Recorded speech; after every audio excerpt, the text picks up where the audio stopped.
Hello na sa baby Chelsea na yan. Nagkalag. Grabe sa boss.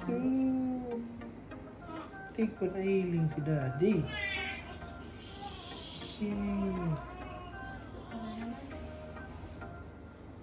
Hello. Tingnan mga nagkalag.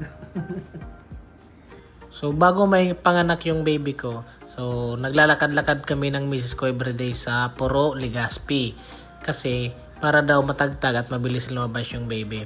So, kaya yung ginagawa namin, lagi kami naglalakad-lakad para mabilis manganak.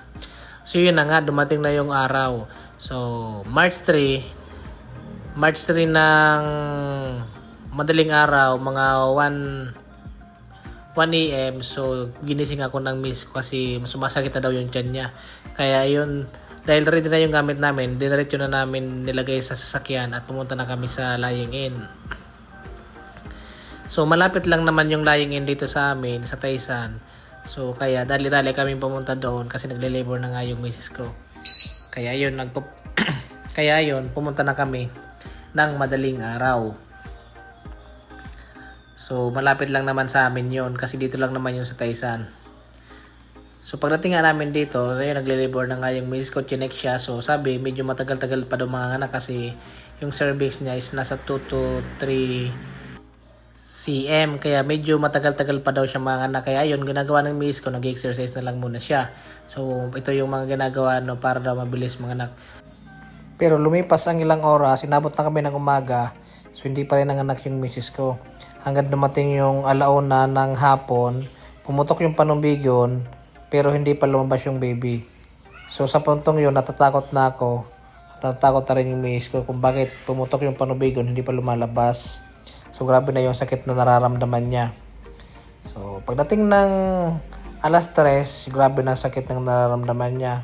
At 3:15 PM, ayun, thank you Lord, lumabas yung baby.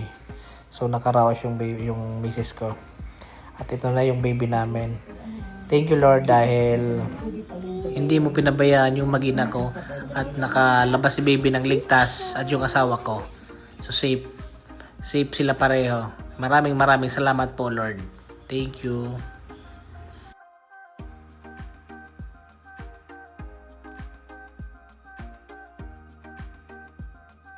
Baby, dito na kami, kauwi na. Thank you Lord. At makauwi kami ng safe. Thank you.